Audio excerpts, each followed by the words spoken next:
Everybody, we're here to go over UFC 303. Alex Pereira taking on Prochazka 2. And real quick, as far as the betting results for the last card, I ended up not really having a whole lot on the card. I had the two big plays that I had were a play on to Garry and that fight got canceled. And then I had a play on Tyra that hit. That was a half unit play. And then I had like a 3-fight parlay that it was I don't know, either Kwamba killed my 3-fight parlay, but it was like a small play. It was like $200. So, you know, I came out with once you go through the parlays, like Kwamba killed my parlays, you know, so that's like another $100 right there that I lost.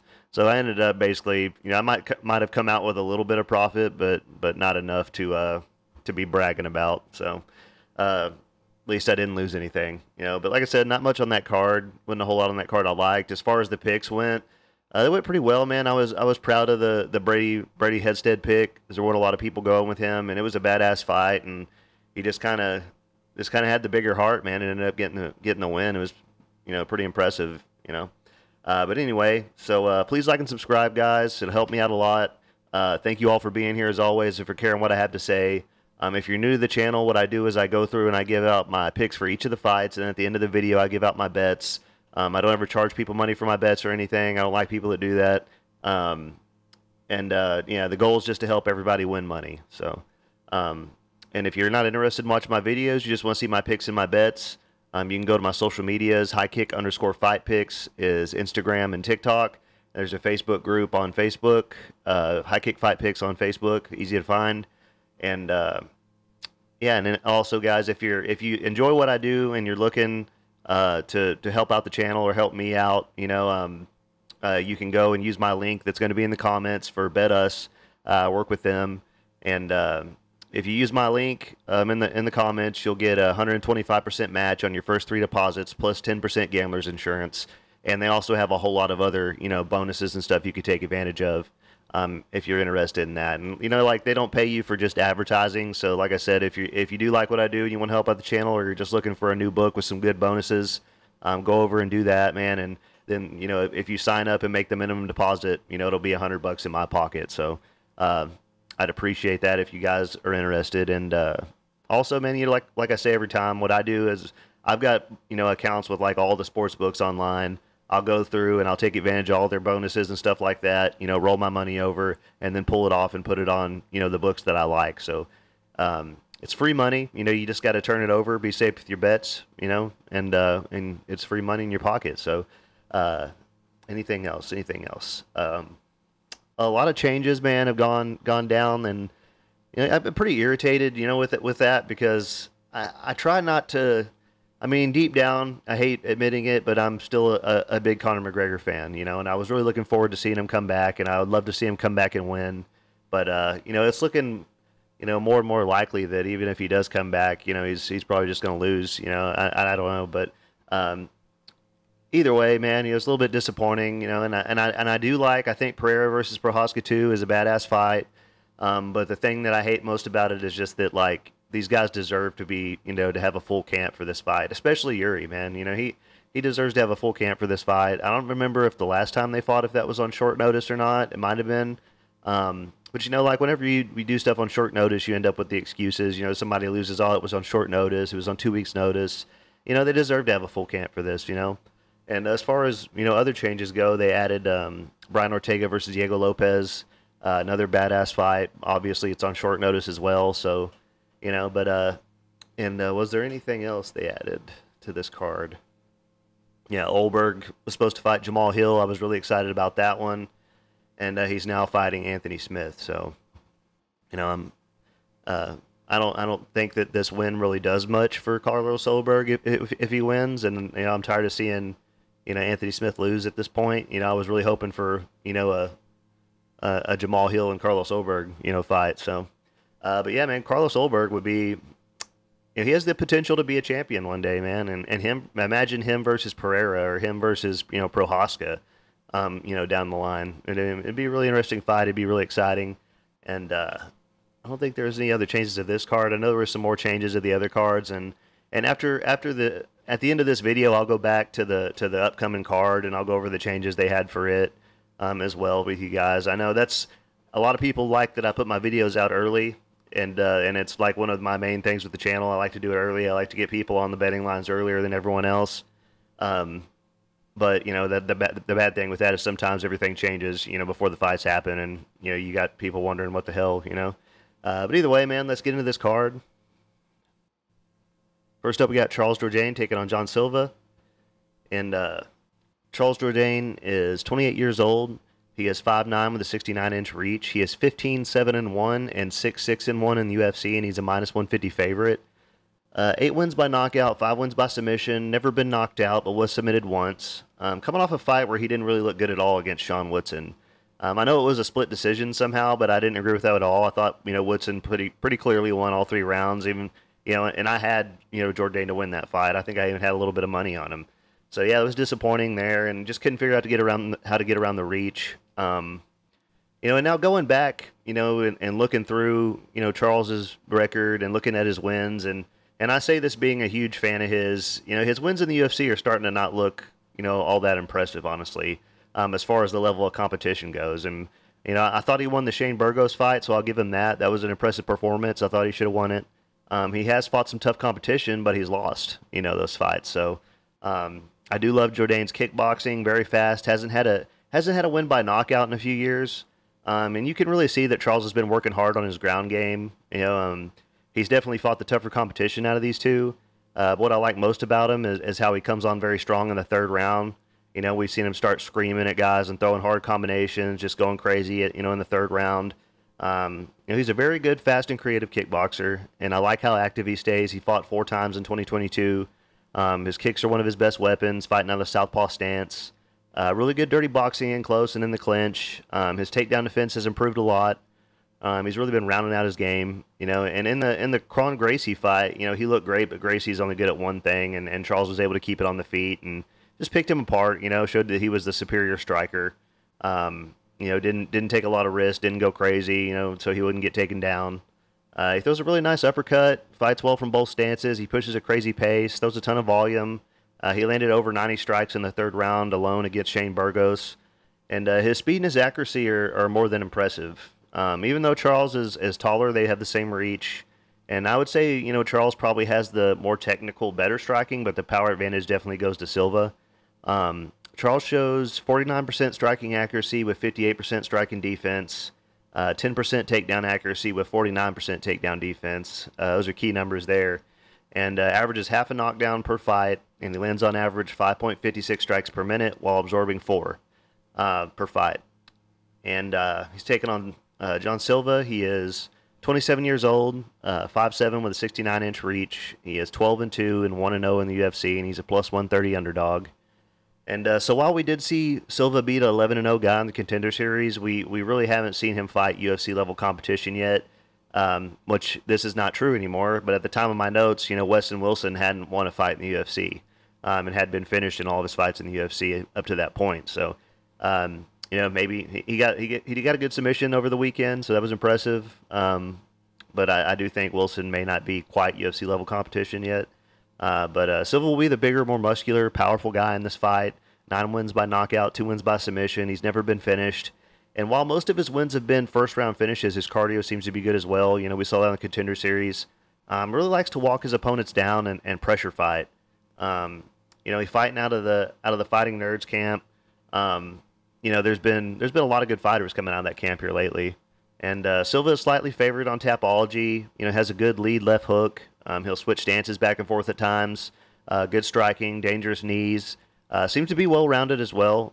He's ragdolled most of his opponents in a lot of his fights, and I think he has the option to take the fight to the ground if he wants to here.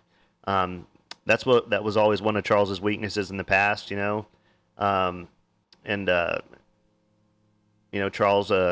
has 49% takedown defense, so it's very possible that Silva would be able to take him down.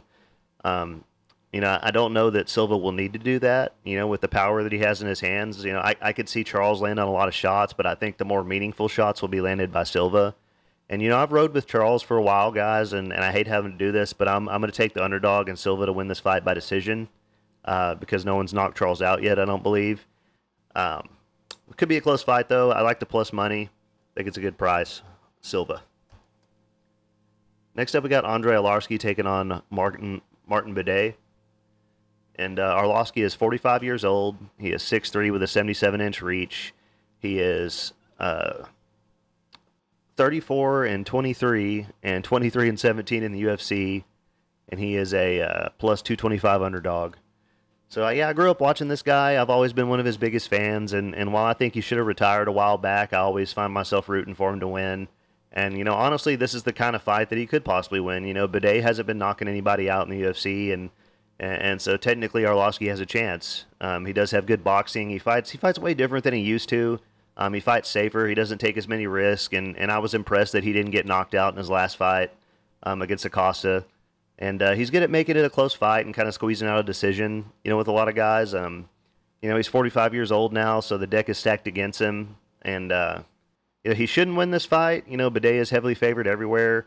They have the same reach. Arlovski was switching stances back and forth in his last fight.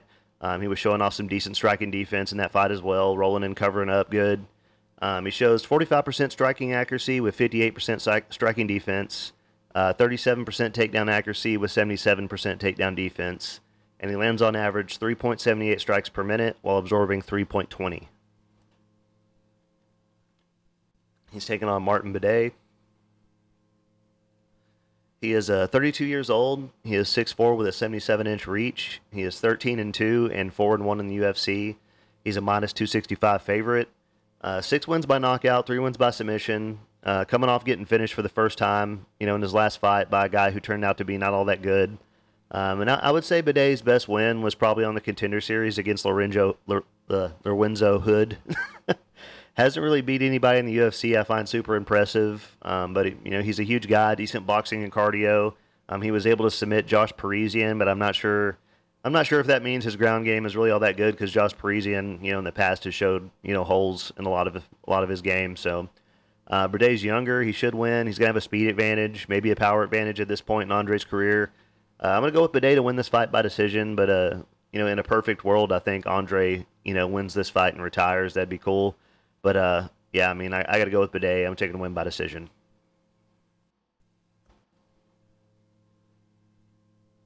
Next up, we got Peyton Talbot taking on ghemmouri. And Talbot is 25 years old. He is 5'10" with a 70-inch reach. He is 8-0 and 2-0 in the UFC, and he's a minus 800 favorite. I think he's a minus 1,000 now. 6 wins by knockout, 1 win by submission. He beat a really tough, experienced UFC veteran last time out, proving he is as good as we thought he might be. And he's a big guy for the weight class. He's going to have a 1-inch reach advantage. He's fighting someone here who's a little bit closer to his size. Giannis has been fighting up at featherweight before this fight. Talbot probably isn't going to have, any trouble until he fights someone who can, take him down and keep him there. And I don't think that will be this fight, honestly. He really walks guys down. He does eat a lot of shots, but they never hurt him. But he does need to be careful doing that in the UFC. He has great cardio, puts out a ton of volume, landed almost 150 strikes in his fight on the Contender Series. And he fights very loose. He keeps his hands low, throws really nice straight shots, and he hits hard, even though it doesn't look like he's putting much on his punches. He really hurts guys. And he reminds me a lot of, like a combination between Sean O'Malley and Alex Caceres, His takedown defense isn't all that good, but he can't be kept down. And, we've seen him hurt in fights, and he comes back. He's never lost, even as an amateur. And he just stays in your face, man. He's young. He's going to be making improvements. His pace and pressure are his best weapons. Great kicks to the body, great ground and pound, nasty combinations. All around, very impressive, man, and I'm a big fan.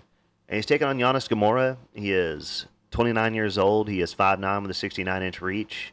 He is 12-2 and 0-1 in the UFC, and he's a plus 525 underdog. 3 wins by knockout, 4 wins by submission. Both his losses have been by finish. Hasn't really looked good in the UFC at all. Doesn't have any impressive wins before the UFC, really. And I don't think that his wrestling is going to be good enough to get Peyton down and control him for 3 rounds. So, I'm going to keep it short. I think Talbot's better everywhere, unfortunately, for ghemmouri, and I agree with the line. I mean, I guess I wish it was a better price, but I guess I understand why he's such a big favorite. Maybe stick with a prop, take Talbot to win by knockout, round 1 or 2 would be my best suggestion. Next up, we got Ricky Simón taking on Vinicius Oliveira.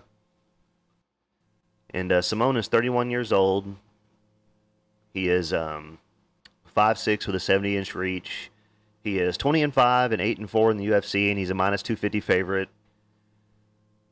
6 wins by knockout, 4 wins by submission. Lost his last 2 fights to tough competition. Has a wrestling background. This is a winnable fight for him. His biggest advantage is going to be his wrestling and his grappling in this fight. And if the last guy that Oliveira fought, could get him down, I'm pretty sure that Ricky can as well, most likely. Ricky is very strong and powerful. He pushes a tough pace, great cardio, always coming forward, looking for takedowns. He has the better wins. He's fought the tougher competition. And, there is a lot of people going with Oliveira on Tapology. I guess, Oliveira, I'm a big fan. I like the way he fights. I just don't know, if he's going to be able to deal with the wrestling well. Where was I at? Ricky had a good first round against Batista. He dropped him a couple times. And I just think there's a certain level of competition that Ricky, has struggled to get past, right around that top, the top 10, area. He's really struggled to get the wins, and I don't know that he'll ever get a title shot, but he is a good, well-rounded fighter, dangerous jiu-jitsu, really strong chokes. I think he'll be able to get the takedowns in this fight, but if he can, it'll probably be a long night for him. He shows 44% striking accuracy with 62% striking defense, 47% takedown accuracy with 77% takedown defense. Averages 5.49 takedowns per fight, key number there, and he lands on average 3 strikes per minute while absorbing 3.61. He's taking on Vinicius Oliveira. He is 28 years old. He is 5'9" with a 70.5-inch reach. He is 20-3 and 1-0 in the UFC, and he's a plus 200 underdog. He's coming off one of the nastiest knockouts we've ever seen. I'm a big fan of this guy. And according to Tapology, he only has a half-inch reach advantage, but depends on what you go off of, because according to the UFC, he has a 1.5-inch reach advantage. So not sure which one's accurate, but probably the UFC one. He's got 16 wins by knockout, 2 wins by submission. All 3 of his losses have been by knockout, which isn't a good look. He's a big guy for the weight class. Probably has to cut quite a bit of weight, and I think it would have made more sense to put this guy against Talbot. Honestly, in the matchmaking. Honestly, I think Oliveira has the striking advantage. He's more unorthodox. Lots of first-round finishes. Huge power, dangerous knees and elbows, great Muay Thai. All his fights are exciting, which explains why he's been, knocked out a few times. Takes a lot of risk. Keeps his hands real low. Great calf kick, switches stances back and forth, and he honestly kind of lost the first 2 rounds, or at least the first half of that fight in his last fight until he finally got the finish. He did come back at the end of the second round and put some good ground and pound out there. Takedown defense hasn't looked very good, but he is a very dangerous guy, and he will throw up submissions off of his back. But didn't really seem to be good at getting back to his feet when he was taken down. He did get a reversal and end up on top. But yeah, not a good look to be taking on Ricky Simón and not be able to get back to your feet. Now, he does have a chance. He could land a big shot or something. He has a power advantage, great ground and pound. But I'm going to go with Ricky Simón to win this fight by decision using his wrestling, or possibly by submission. I think maybe just a little bit, too much too quick here for Oliveira. But if he does win, good for him. Shit, I like him. I'd rather see him win, honestly. Next up, we got Joe Pyfer taking on Marc-Andre Barriault. And Joe Pyfer is 27 years old. He is 6'2" with a 75-inch reach. He is 12-3 and 3-1 in the UFC, and he's a -215 favorite.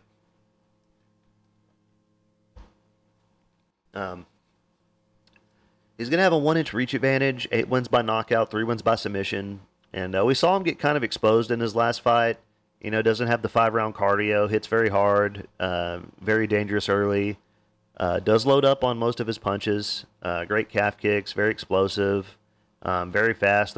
Throws nice combinations. Does his best work when he's pushing forward, and it's hard to get ahead of Joe Pyfer, in the first 2 rounds of the fight, because he is so clean with his and powerful with his punches and everything, and he's pretty good.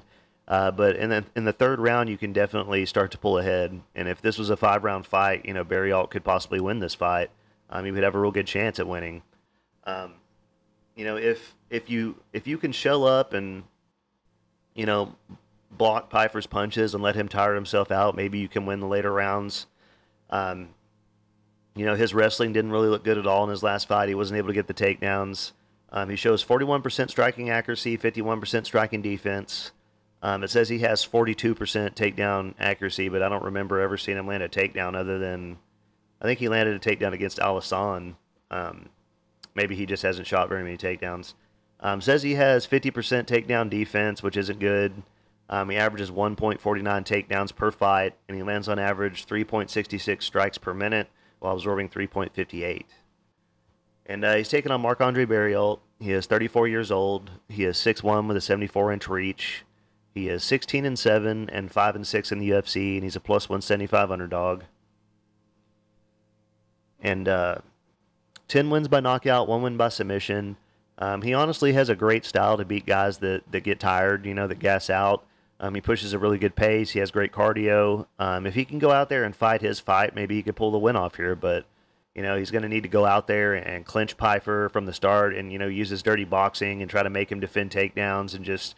He'd have to just stay on him to really tire him out through that first round and not get hit, I am kind of secretly a Barriault fan. I kind of want to pick him to win. I kind of want him to win.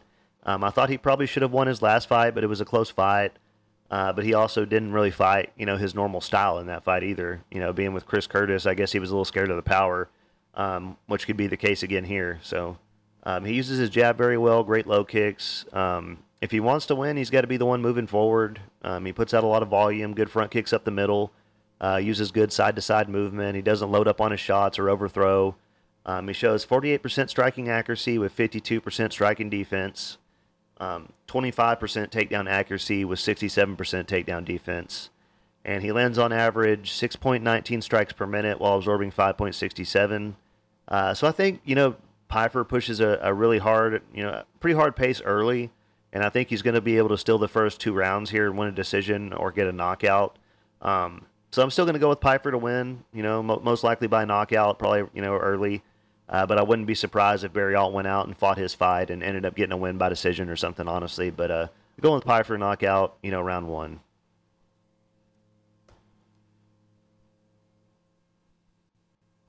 Next up, we got Carlos Hernandez taking on, see if I can get this guy's name right. Rhea Tsuruya, Tsuruya, Rhea Tsuruya, and Carlos Hernandez is 30 years old, 5'8" with a 67-inch reach. He is 9-3 and 2-2 in the UFC, and he's a plus 300 underdog. I had this guy's name down the other day. I spent like 10 minutes practicing it. Now I can't even say it right, but whatever. Carlos is a good fighter. I like his boxing, his speed, and while in the past he struggled with good grapplers, he's pretty well-rounded. This is a short-notice opponent for him, I think, and if the fight stays on the feet, he absolutely has a shot at winning this. But he's fought some tough competition in his short career, and he has the better wins out of these two. If you go back and watch his fight with Bondar, he really showed what he was capable of. In that fight, it was a great performance. He technically hasn't won a fight by knockout, but he should have won the Bondar fight by knockout. They just kind of screwed him on that. He has 4 wins by submission. He had a very long amateur career as well. He went 13-2 as an amateur. And he actually has wins over Charles Johnson and Jose Johnson as amateur. Puts out a lot of volume, uses his jab very well, nice side-to-side movement. He's very quick and he's hard to hit, hard to get a read on. Really nice combinations in the pocket, very technically sound with his hands, keeps his hands up where they're supposed to be, good head movement. He definitely has the advantage with the boxing in this fight. While his opponent probably has a power advantage, Carlos was showing some decent stuff early in the fight against Tyra. He was able to stop some takedowns, but eventually ended up getting takedown. And the this really kind of just depends on how good his opponent is here, you know. And I wasn't super familiar with his opponent coming into this fight. I hadn't done a deep dive on him before until, you know, doing my notes for this fight. Carlos shows 46% striking accuracy with 47% striking defense, 15% takedown accuracy with 66% takedown defense, averages 1.11 takedowns per fight, and he lands on average 4.95 strikes per minute while absorbing 4.54. He's taking on Tsuruya. He is 22 years old. He is 5'6" with a 68-inch reach. He is 9-0, and this is going to be his UFC debut, and he's a -400 favorite. 4 wins by knockout, 4 wins by submission. Only went to a decision once. He's strong in the clinch. He has a wrestling background. Throws a lot of shoulder strikes in the clinch. Seems to be very well rounded. He'll use that scarf hold position, you know, that headlock type hold that a lot of judo guys use. Very creative on the ground. You know, really attacks a lot of different submissions, especially the twister. He was going for twisters a lot in the fights that I watched. And definitely has the advantage in the grappling and on the ground. Great doubles and single legs. Great at transitioning to the back from, you know, a lot of positions. Really likes to, I mean, he's not bad on the feet. You know, I mean, his strong suit is definitely his grappling. You know, he's also trained with Tyra, the guy who beat Hernandez last. So he's going to have a little bit of a, you know, he's going to be a little bit more familiar, you know, with his opponent here than Carlos is with him, probably. You know, I think Tsuruya wins this fight, you know, either by submission or decision. Personally, I'm going to go with by submission round 2. I just think he's so much better in the grappling that he's going to be able to get this fight down whenever he pleases. So.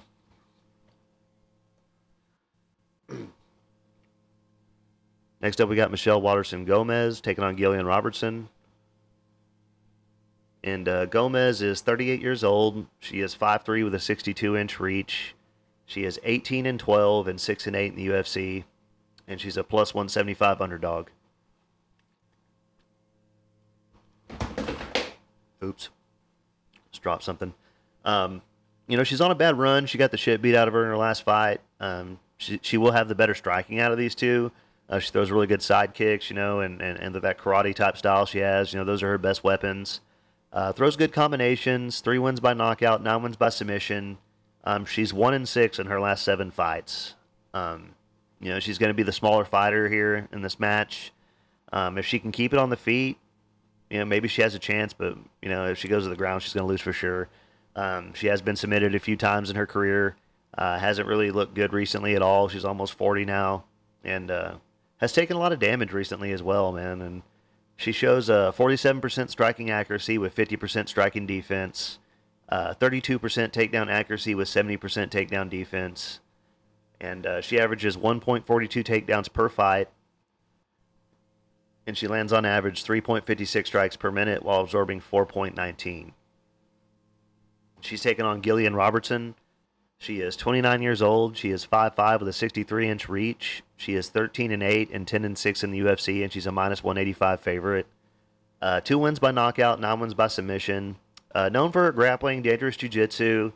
She's looked good since dropping down, you know, a weight class to 115. She's taller. She's going to have a 1-inch reach advantage. She's coming off a really impressive win. She finished a finisher in her last fight. You know, she has great takedowns, really good trips. Not the best striking, but she has been making improvements. And, you know, once she has you down, you're probably not getting back up. Really, you know, really heavy top pressure. And, you know, she has let me down at times, but she's trying to break into the rankings here. She's very good at passing guard. She's very patient. She doesn't force anything and lose her position. She's heavily favored everywhere here, and I agree. You know, and I'm going to take her to win this fight by submission. I'll take her to win by submission round 2.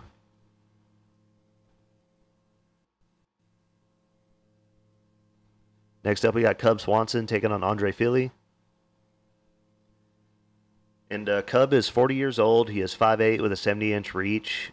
He is 29 and 13 and 14 and 9 in the UFC. And he's a plus 140 underdog. 12 wins by knockout, 5 wins by submission. You know, he probably shouldn't have won his last fight, you know, in my opinion. I think most people agree with me on that, but he does hit very hard, and it's possible he could go out and catch Fili with a big shot, you know, or steal the rounds with the bigger punches.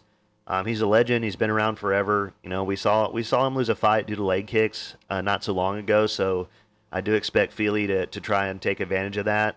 Cub's got good boxing. He definitely can still take a punch this late in his career. And while I thought while I thought he lost his last fight, he didn't look all that bad.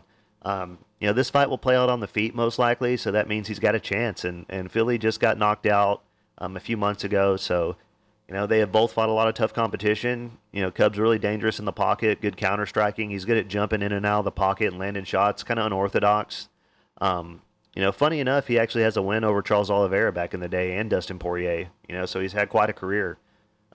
He's good at putting his head down and trying to. He's good at putting his head down and trying to, land those big shots even when he's losing. And the power is there throughout the whole fight. He never gives up on himself. He shows 51% striking accuracy with 59% striking defense, 52% takedown accuracy with 61% takedown defense. Averages 1.09 or 1.9 takedowns per fight, and he lands on average 4.70 strikes per minute while absorbing 3.84. He's taking on Andre Fili. He is 34 years old. He is 5'11 with a 74-inch reach. He is 23-11 and 11-10 in the UFC, and he's a minus 170 favorite. And 10 wins by knockout, 3 wins by submission. He's been knocked out 4 times and submitted twice. He's taller. He's going to have a 4-inch reach advantage. And the key to this fight for him will be to use his footwork and his calf kicks, lots of calf kicks, and try to work his way up to the body, because we've seen Cub hurt to the body a few times recently as well. He'll have to keep this a clean technical fight, or Cub's going to catch him with a big shot. And this is another situation where I was impressed with the way that Fili looked in his last 2 wins. But then I remember, who it was that he fought and what they had done since, and then it doesn't seem all that impressive, even though Lucas Almeida did win a fight over the weekend. Dan Ige made short work of Fili. His best win was probably over Charles Jourdain. And I mean, he has great striking. He throws nice straight shots, good combinations. He's the more technical striker out of these two, while Cub, is more unorthodox, like I said. Fili shows 37% striking accuracy with 51% striking defense, 48% takedown accuracy with 69% takedown defense, averages 2.16 takedowns per fight, and he lands on average 3.85 strikes per minute while absorbing 4.11. This is a tricky fight, man, and while normally I think I would have chose Fili to win this fight, I think Cub is going to land a big shot, and either knock him out or steal the rounds with the bigger shot, with the bigger punches, the more damaging shots. So I'm going to go with Cub to win. I'm taking win by knockout round 2. I'm probably going to stay away from this fight as far as parlays and betting and everything, but I don't know. For some reason, Cub reminds me a lot of Dan Ige, and Ige just knocked out Andre Fili, so we're going to see if Andre gets knocked out again. Next up, we got Carlos Ulberg taking on Anthony Smith. Carlos Ulberg is 33 years old. He is 6'4 with a 77-inch reach. He is 10-1 and 6-1 in the UFC, and he's a minus 425 favorite. 7 wins by knockout, 1 win by submission. I was really, pissed off that Hill got injured. I was really looking forward to that fight, like I said, and Ulberg beat Smith here. I don't think it does all that much for him. He's going to have a 1-inch reach advantage. He's an amazing kickboxer, super accurate and powerful, super technical. Can't say enough good things about his striking. It's not even close on the feet here. He throws great calf kicks, has great counter striking, throws super hard kicks, very fast, nasty uppercuts, great check hook. That's one of his best shots too. He knocked out Tafon Chukwe, with that punch. And Chukwe's lost a lot of fights in the UFC, but it's very hard to knock that dude out. And, Ulberg did. And I like that Ulberg kind of answered all the questions we had, in his fight with Jung. He fought almost the whole fight dominantly and then got a submission victory late in the third. All the questions answered. Cardio held up and everything. And his leg kicks are devastating. He's very good at using his jab and pulling his opponents into his punches. He has great footwork and head movement, and I just can't say enough good things about his striking. And he's going to have a huge speed advantage. Carlos is so good on the feet that I don't. He's not going to do what Petrino did and go stick his head in a guillotine choke like an idiot. Honestly, Ulberg is, so good on the feet that I don't know that I don't know that Anthony will even be able to land a shot on him. But Carlos shows 60% striking accuracy with 53% striking defense, 75% takedown accuracy with 75% takedown defense. He averages almost 2 knockdowns per fight and just under 1 takedown, and he lands on average 7.41 strikes per minute while absorbing 3.60. Those are good numbers there, especially on the strikes landed. He's taking on Anthony Smith. He is, 35 years old. He is 6'4" with a 76-inch reach. He is 38-19 and 13-9 in the UFC, and he's a plus 325 underdog. 19 wins by knockout, 16 wins by submission. He's been knocked out 10 times, and his only hope is getting this fight to the ground and finding a submission. He hasn't looked, he looked very slow lately, and he's been around forever. You have to respect what he's done in the sport, but like I said, I'd be surprised if he was able to land a single punch on Ulberg on the feet. And honestly, like if he gets the fight to the ground, yeah, he's gonna land some punches that way. But Ulberg has such good footwork and speed that I think he catches Smith pretty quickly, and I'm gonna take Ulberg to win by knockout round 1.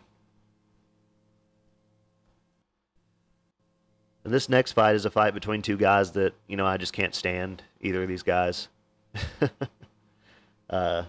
Ian Garry versus Michael Page. Ian Garry is 26 years old. He is 6'3" with a 74-inch reach. He is 14-0 and 7-0 in the UFC, and he's a minus 125 favorite. 7 wins by knockout, 1 win by submission. He's good. He uses his reach very well. Very good kickboxing and great calf kicks. But he will have to get this fight to the ground to win, and I would think, he's going to be at a big reach disadvantage here and a speed disadvantage as well, which is not something he's used to. I'm not sure which one of these guys I hate more. Garry has seemed solid all the way through, but Jeff Neal gave him a run for his money last time out. So what is a striker like Page going to do? Garry hasn't shot a lot of takedowns in the UFC. He does have good distance management. Good front kicks up the middle, nice straight shots, good head movement, good knees when guys come in close. If Ian Garry outstrikes Page, I'll respect him, and I may even like him after that, I guess. But I don't think that's very likely. Garry doesn't have a lot of submission wins, hasn't showed off a lot of jiu-jitsu wrestling in the UFC, so it's kind of hard to go with him here. Garry shows 56% striking accuracy with 53% striking defense, 75% takedown accuracy, but it says he's only attempted 4 takedowns. 69% takedown defense, gets close to 1 knockdown per fight, and he lands on average 6.27 strikes per minute while absorbing 3.49. He's taking on Michael Page. He is 37 years old, 6'3" with a 79-inch reach. He is 22-2 and 1-0 in the UFC, and he's a plus 105 underdog. 12 wins by knockout, 4 wins by submission. He's had a very long, successful career, man. Great karate-style striking. He has a 5-inch reach advantage in this fight. He's going to have a huge speed advantage as well. He's the better striker. He has the better kicks. He's good at using his reach. Good head movement and footwork. Really good side kicks. Very creative blitzing attacks. His takedown defense is actually pretty decent, and he stays light on his toes. Uses that very sideways stance. He's hard to hit. Good leaping elbows and knees. Very awkward style. There's not a lot of people with an answer to his style of striking. So I'm going to go with Page to win this fight, probably by decision, possibly by knockout. I kind of hope he knocks Ian Garry out, but like I said, I don't like either of these guys very much. But I do think he's going to be a little bit too hard to deal with for Garry to fight his normal game plan. So I'm going to take Page to win this fight. Next up, we got Mayra Bueno Silva taking on Macy Chiasson. Grab some water. Talking myself out of breath.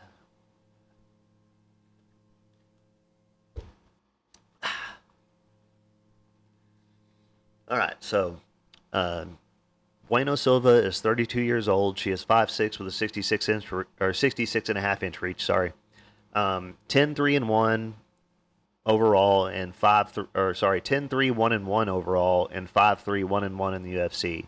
And she's a minus 210 favorite. 1 win by knockout, 7 wins by submission.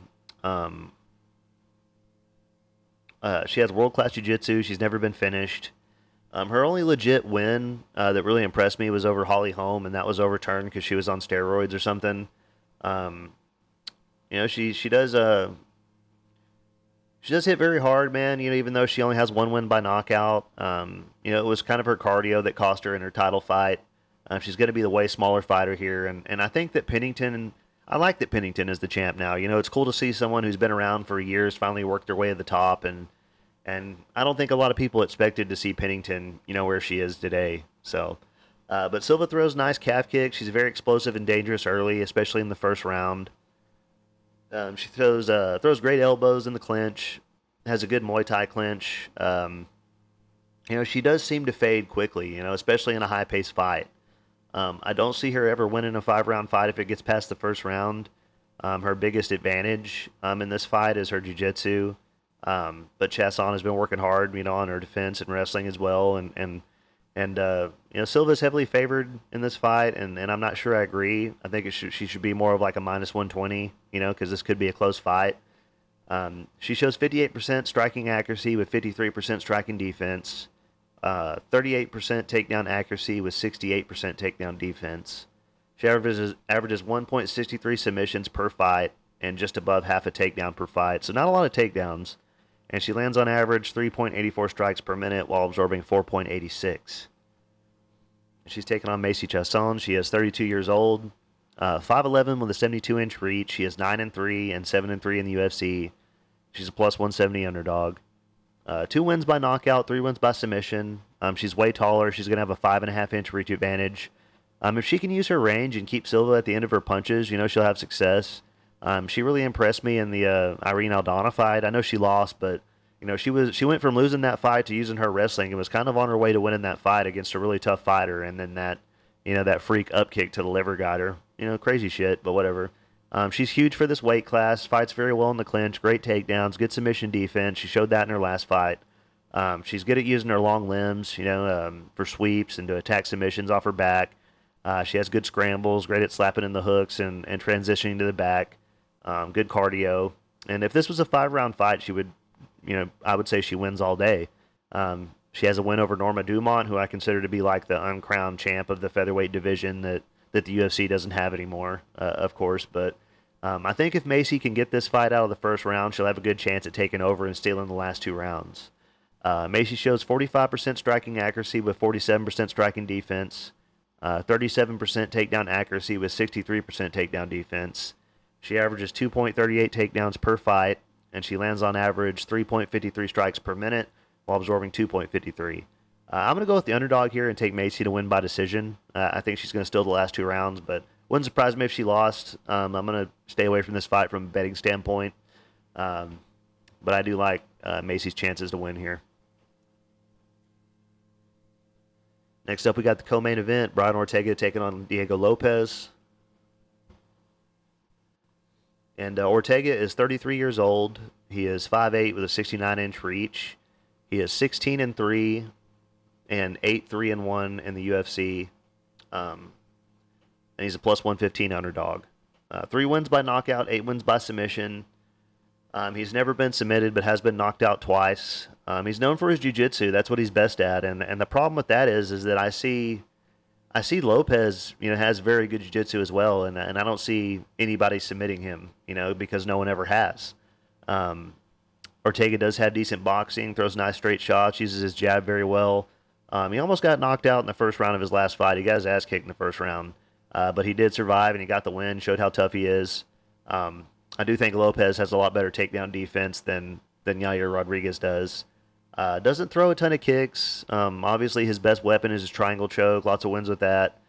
Both these guys are dangerous off their backs. I just don't know that Brian has the wrestling and the takedowns to get Lopes down and keep him there like Evloev did.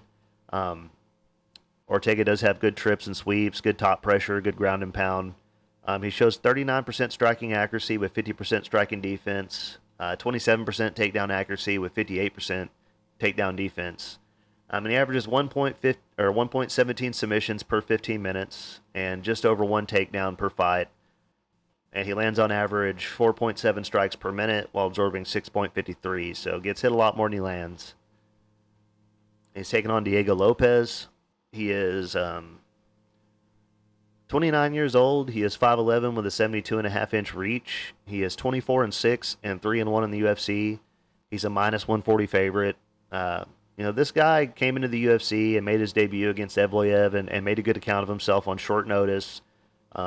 Showed off a bunch of dangerous submissions off of his back, and since he's gone out and gotten 3 quick finishes in a row, very exciting, very dangerous everywhere, and one of my new favorite fighters. And he went out and knocked out a good striker in Yusuf last time, and all 3 of his fights since his debut have ended pretty much at a minute and 30 seconds of the first round, or at least within a few seconds of that.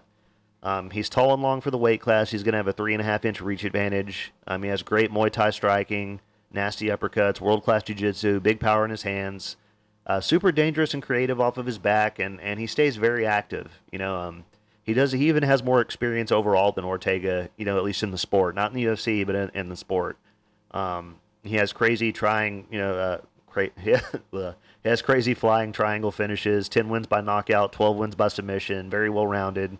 Never been submitted, throws great calf kicks, good takedown defense, and honestly think he's better everywhere in this fight. He's the better striker, and I think he's going to win this fight by knockout.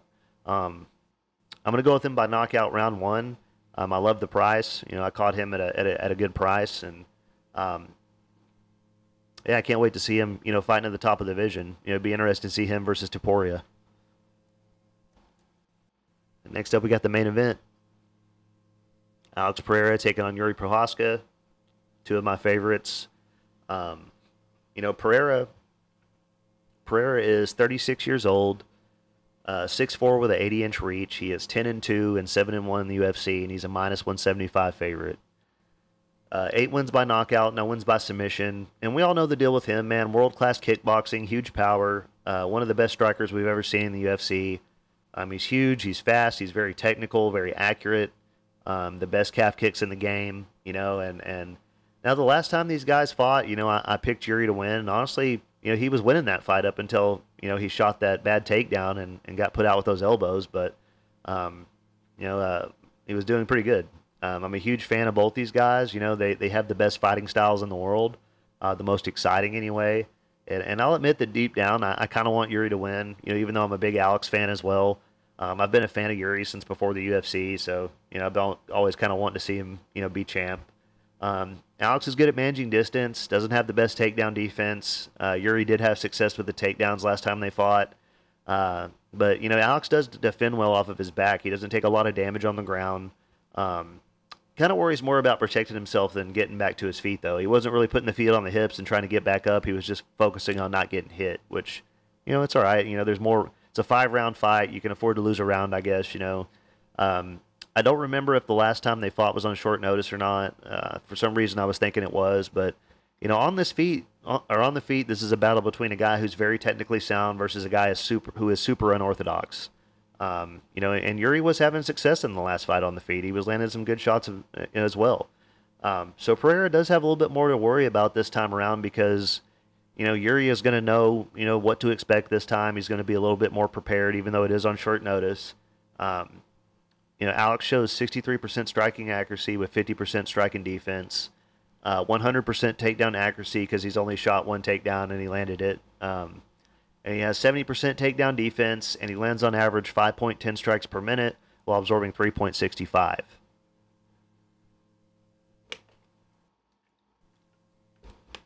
And he's taking on Yuri Prochazka. He is 31 years old. He is 6'3" with an 80-inch reach. He's 34-1 and 4-1 in the UFC, and he's a plus 145 underdog. And 26 wins by knockout, 3 wins by submission. And this guy is a maniac, man, super unorthodox, really awkward style, very good at creating angles and coming in the pocket in weird ways. And he switches stances back and forth, fights well from both stances, and he uses his stance switches to set up his strikes. Super powerful himself, way more experienced in MMA, has an advantage on the ground. And I mean, the way he went out there in his last fight and ate all those shots from Rajic and then took over and put them away was pretty crazy. Not a good look eating all those punches, but it's like they didn't even affect him, but he got the win either way. And he keeps his hands low, so it's hard to see where the punches are coming from. Great kicks, good head movement, tricky footwork. He will have to be better prepared for the leg kicks this time, and hopefully be able to shoot a takedown without his head off to the side like that. Yuri shows 56% striking accuracy with 41% striking defense, 60% takedown accuracy with 68% takedown defense, averages just under 1 takedown per fight, and he lands and absorbs about the same amount of strikes per minute at 5.75 and 5.43. So I'm gonna, as far as picks, a pick goes, I'm gonna pick Pereira to win this fight again. But I am gonna have just a little something on Yuri just in case. And I'm going to wait until I can get the most plus money that I can, just a little something, or maybe I'll have them like with an underdog parlay with some other people that I like. I had Yuri's underdog in his last fight, and it paid off. So, but yeah, I'm going to pick Pereira to win, by knockout, round 2, round 3 maybe. And I actually, man, I had an underdog parlay that I was close, man. I had a 3-fight underdog parlay that I made, for the last event over the weekend, and it had Weston Wilson on it, Brady Headstead, and there was one more fighter. I don't remember which one it was now, that lost, but I mean, I was close, man, and it was a big plus 5,000 parlay or something. I like making those. I only put like $20 on them. You never know. One day it could hit. And I always go for it was Jose Johnson. Yeah, I had Jose Johnson on there, and yeah, he looked terrible. You would think a guy being that tall might stand a better chance against a guy who's 5'4", but obviously Amabaya is super strong. So, and that's it as far as my picks go, guys. As far as my bets, I'll go over them, and then I'll go back and go over the changes to the other card. So, as far as bets, guys, I have a 2-fight parlay that's Carlos Ulberg and Tsuruya. It's a -165 as a 1-unit play. Have a play on Diego Lopes at -135. That's a half-unit play. Play on John Silva at +140. That's a quarter-unit play. And then a plus money play on Michael Page at +115. That's a half-unit play. Lots of underdog, couple underdogs on here, man. So, and then as far as parlays, pull these up. First one is a 5-fight parlay: Ulberg, Tsuruya, Buday, Talbot, and Page. And that's +386. And then to that, I added Diego Lopes and John Silva, and that's a plus 1,818. And then to that, I added Joe Pyfer and Cub Swanson. I guess I did put Cub Swanson on. It's a 9-fight parlay. That's Ulberg, Lopes, Tsuruya, Buday, Talbot, Silva, Pyfer, Swanson, and Michael Page, and that's a plus 6,825.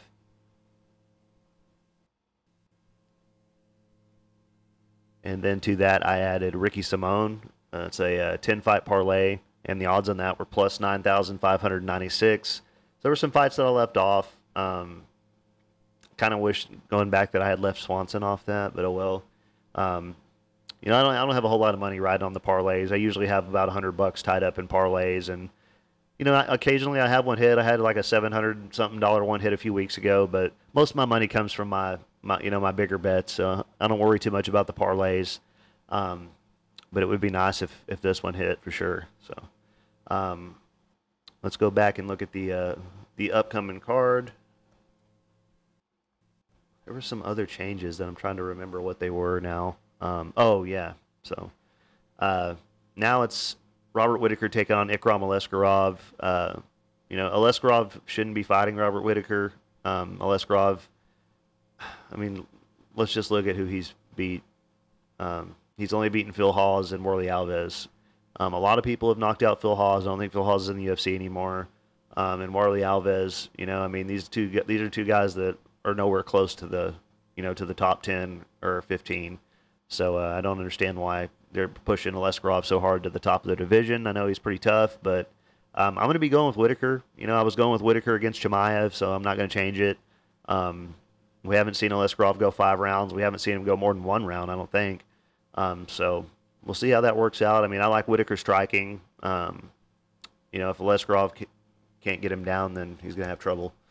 There was some other changes to this card.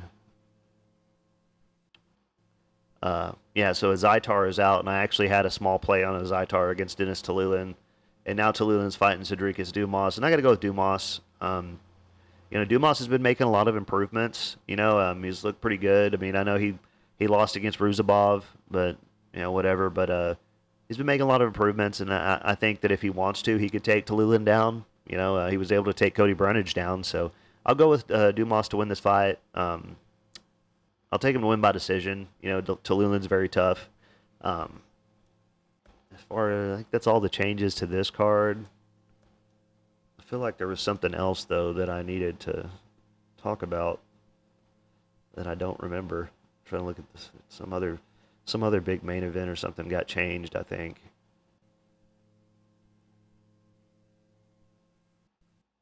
I don't know. Guess it's not on this card. Some interesting good fights on this card though coming up. Yeah, I guess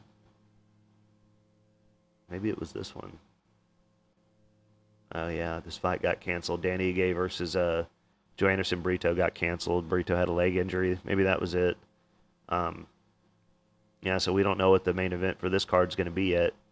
It's a July 20th card though. Maybe that one was it. I don't. Sorry guys, I don't remember what it was. But either way, guys, thank you so much for being here. I appreciate every single one of you guys. Thank you for caring what I have to say. Thank you for your support. Oh, and I forgot to mention this the last few videos.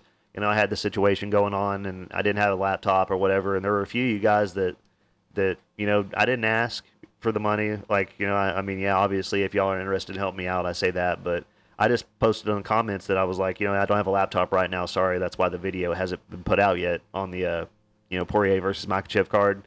And there were some people that looked up my Cash App on my my YouTube info and sent me some money. So, and I ended up getting another laptop, guys. I found like a pretty good, decent, refurbished one for a little over $400. And the guys that sent that money, they paid for a little over half of it. So, thank you guys so much for that. Sitting good now, man. And yeah, man. All right, y'all guys, hope you guys win some money, man. Don't forget to go post your bets in the Facebook group. Y'all have a good one. I'm out of here, man.